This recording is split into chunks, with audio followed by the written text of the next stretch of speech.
afternoon, Cajun crafters. I wanted to come to you today with a little fun idea that I've been working on, and I'm in the process of making some pocket letters, and I'm doing this to add in as a little extra for my pocket letters. I've been doing this little procedure for a while now, but I thought I'd just share it with you.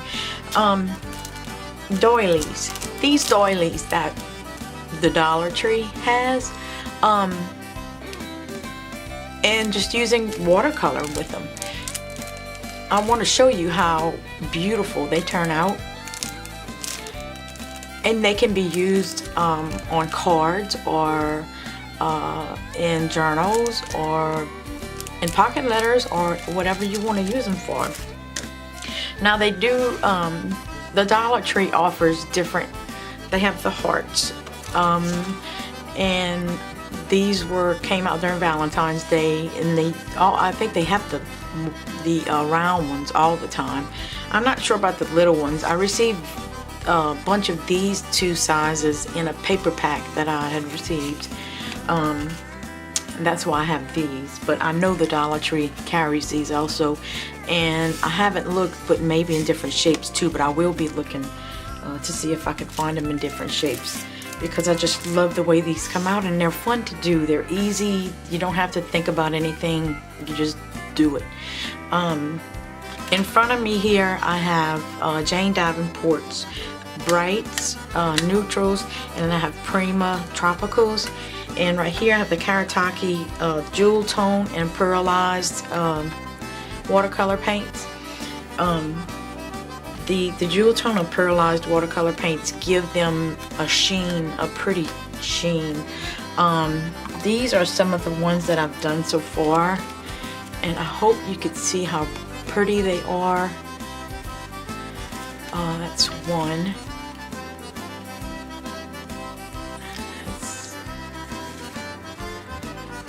And no two are exactly alike. They're all going to be different. I stamped an Easter greeting on here because Easter is going to be coming up.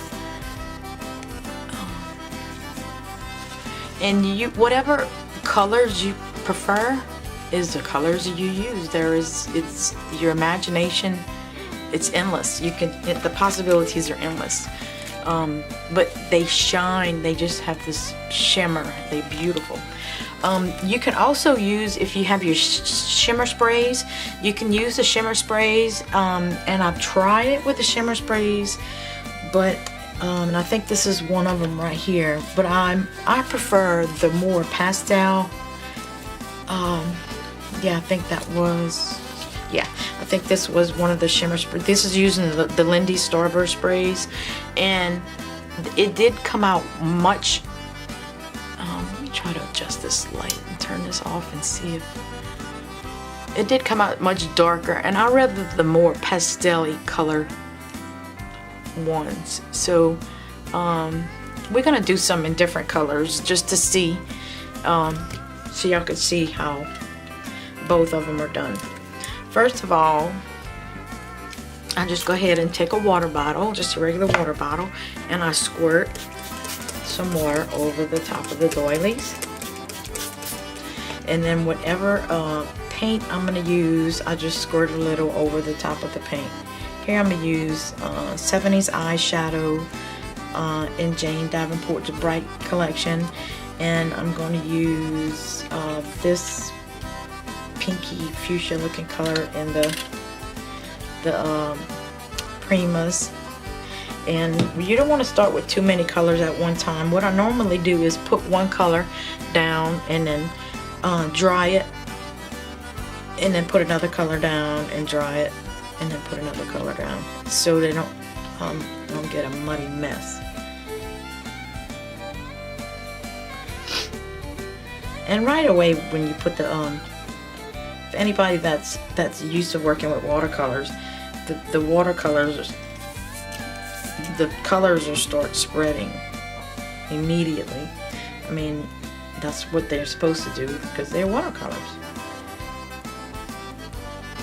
And I think the reason that I love the effect that the doilies give is when they dry, the paper almost dries into this like it's hard to explain. It's not the same consistency as it almost looks vintagey, like old, like it would be old, like me. Okay, let's see.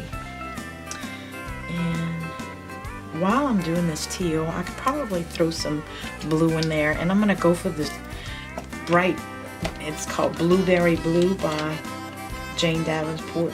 It's in the neutral colors, and this is blueberry. I'm gonna add some more water. See how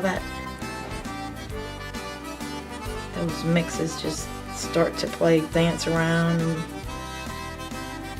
and play around. And you can localize the color, or if you want to, you could spread it around. You can spread it to one side and then have a different color on the other side, or whatever you want to do. Now I'm gonna leave these two just like they are, maybe add a little bit more blue to this one, a little bit bluer. And then I'm gonna go ahead and dry these off camera, and I will be back in 1 second. All right, now this is after they're dried, just with that first coat of watercolor that I put on there. You can see how much it faded, but it's all about layering, so we are gonna put more color on here. This one right here, it faded really, really light. What I think I'm gonna do is come back with some pink on here, and I'm gonna go with this Best Friends from the Jane Davenport's Bright collection. It's a very, very bright pink, but when you add enough water to it in the wash, if you make a wash with it, it dries down really, really light and pretty, like this. So let's go ahead and do that. I'm gonna add this pink. I'm gonna just spray the tops of them right here, because I'm just shooting for the corners. I don't want pink everywhere. I just want it in the corners right here, just to give it that little pop of color. And again, I'm just playing around. There's no right or wrong way to do it. If you want pink all the way down the side, put pink all the way down the side. You could put more water on it if you want it more pastel-y, if you want it, if that's even a word, if you want it lighter pink or darker pink. But always remember that when you dry it, it will dry lighter than, let's leave this a little bit dark right there. When you dry it, it will dry a little bit lighter, well, a good bit lighter than what it shows.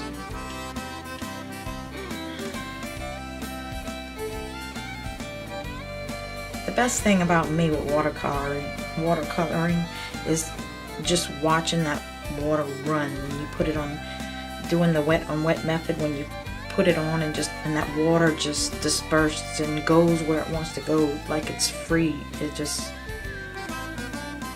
goes where it wants to go. And I think that's so cool. Now I'm going to use a color that I have not used on the ones I've did before, and that's orange. Orange scares me because every time I use orange, it seems as though I make mud. But I'm gonna dry this portion of it now, and being that this is gonna be dry, we might be safe. And it may be okay. It may not turn into mud. And I just want to say, when you do dry these, make sure you're working on some kind of matte, like a Ranger mat or some kind of mat, because the water does pool under the doilies because it goes under the holes. So it takes a good while to dry. But what I do is, when I see that the top layer it's just about dried, I lift it up and I use a paper towel and I dry the mat, and then I flip the doily over and dry from the bottom, and then it dries quick. I can leave the dryer on and show you guys how the process, if it's not too loud. I'm just going to show you what I'm doing here. It doesn't take long at all because this paper is very thin.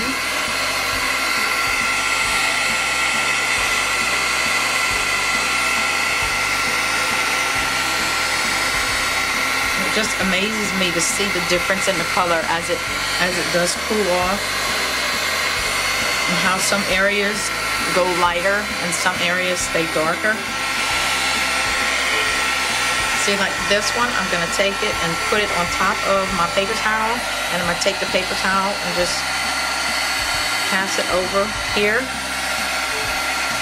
put the doily back on upside down, and just hit it from the bottom. And this right here is going to dry in no time because that bottom is already dry.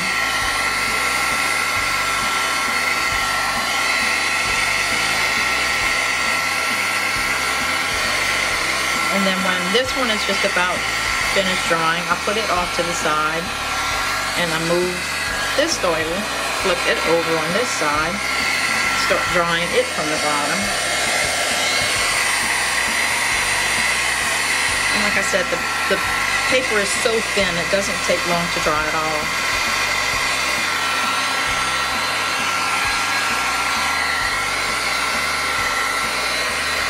See a transformation right before your eyes.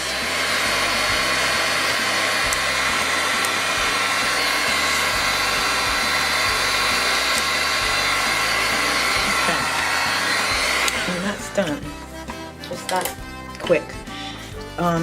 Like I said, this paper is it's very thin, so it doesn't take long to dry at all, and it's already turning into that crispy kind of vintagey feeling, and I think it's because of the heat from the heat gun that does it, but it may not be, because I have done some of these and just left them overnight to dry, and they do turn out the same way. So now let me try some orange just to see how that's going to turn out. I'm not making any promises here because, like I said, this is the first time I'm trying orange, and this orange is called Vitamin C, and that's also by James Davenport. And I'm gonna put it on this side, maybe down here at the bottom on this one, and see how that works.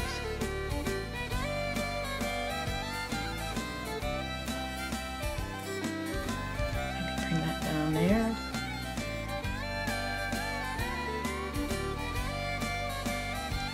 And maybe bring some right here.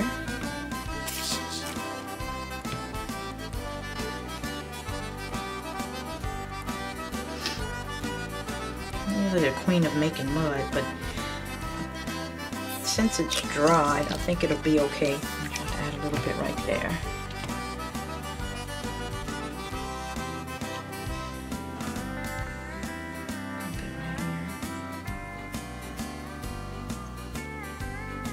You can see it already getting lighter on the paper.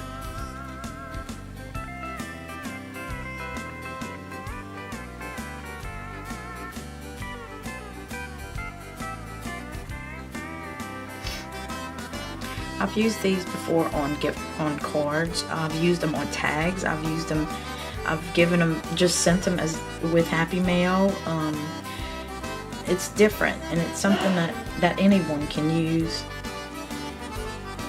Okay, I'm gonna go and dry this, and I'll be right back.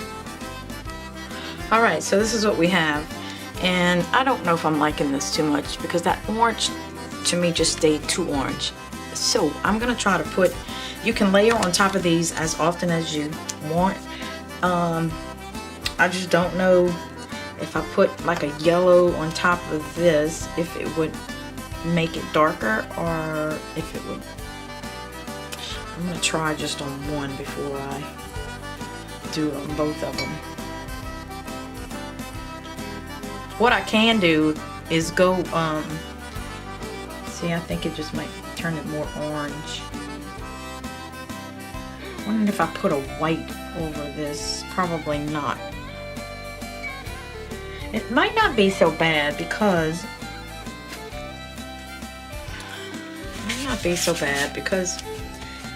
I'm gonna put a wash of the Kuretake. Go ahead and dry this, but I'm gonna put a wash of this Kuretake white gold on top of it to give it that shimmer, that shine, and that's gonna lighten it up a lot also. Watch, you'll see. Let me just dry this off right quick. It's not gonna take very long because I did dry the bottom of it already and blotted out most of that color, so it shouldn't take long to dry it off. And for this part, it didn't really need to be 100% dry because it is just the Kuretake white gold is a beautiful, beautiful color. All of the Kuretake paints, I own the big set and then the jewel tone, the pearlized, and all of the gold colors in there. The reason that I like them is because they are economical. They're very, very, very economical for water paints, and they vibrant. The colors are extremely vibrant, and I just love them. Okay, and then I take this white, which is turned a little bit orange with my brush, and I just pass it on top of the whole thing. Now, if you do not have the Kuretake paints, you can use any type of spray, like the spray frosting mists. I use this shimmer spray right here on some of them. I have the sparkle. You see the sparkle in there? I don't know if I hope you can see that. I've used a sparkle. I've also used the I have one that's just a shimmer. I've used that one, and it almost turns out like this one. You see how it's lightening it up. It's lighting it up pretty good. So once it's dry, it may be okay. Maybe like a pastel-y orange, which is more of what I'm looking for. Since it's Easter colors, I mean, when I think of Easter, I think of pastels, pretty pastels. When I was growing up, I always had a little frilly pastel-y dress.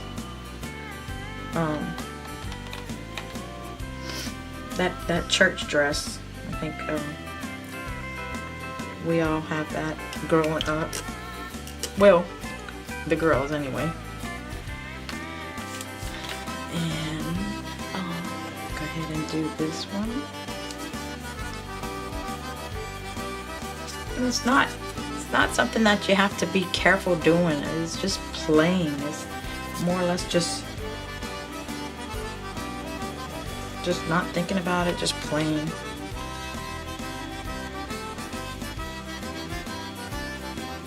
And they're so easy to do, but they look so great when they're finished. Fantastic. Like you spent a lot of time doing it when you really don't. The longest thing is just drawing in between each step, and if it wouldn't be for the color, if you use the same toned colors,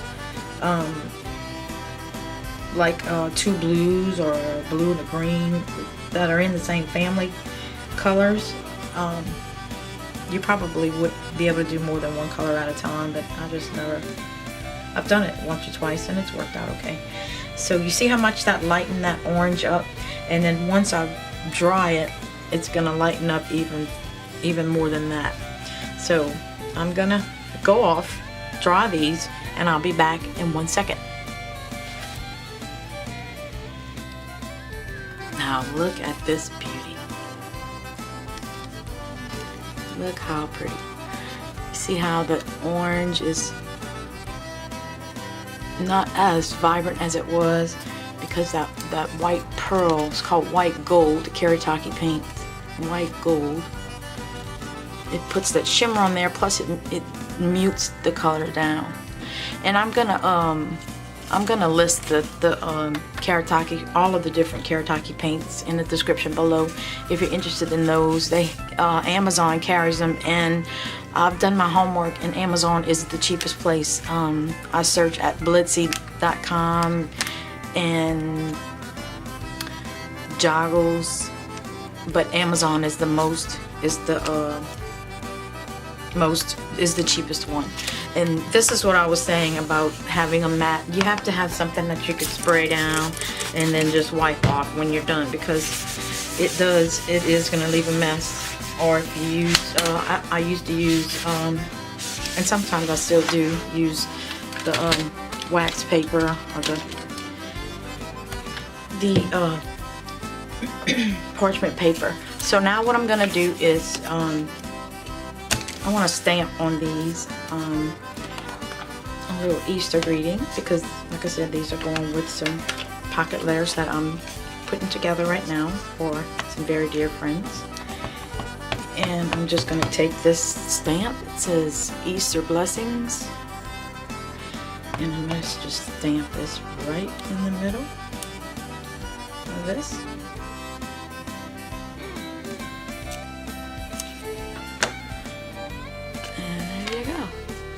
Now, if you wanted to use this for a card, it is going to be larger than a card, but let's see if I have a. You don't have to. Let's see.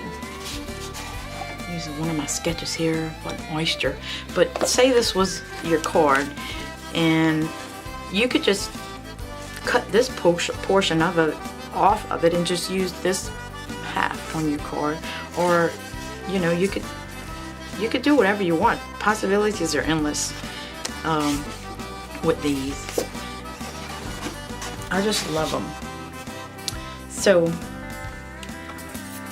that's all I have for today. I just wanted to get on here and show you guys how to do this. I was working on these, and I said, you know, I bet other people would like to be able to do this also. I need to share that. So there it is. My 2 Easter hearts. I hope you've enjoyed this video. If you have, please give it a thumbs up, and if you're not subscribed, please do so. I would appreciate it a lot. Try to create something every day, and don't forget to smile, because smiles are free. See you next time. Bye-bye. Bye.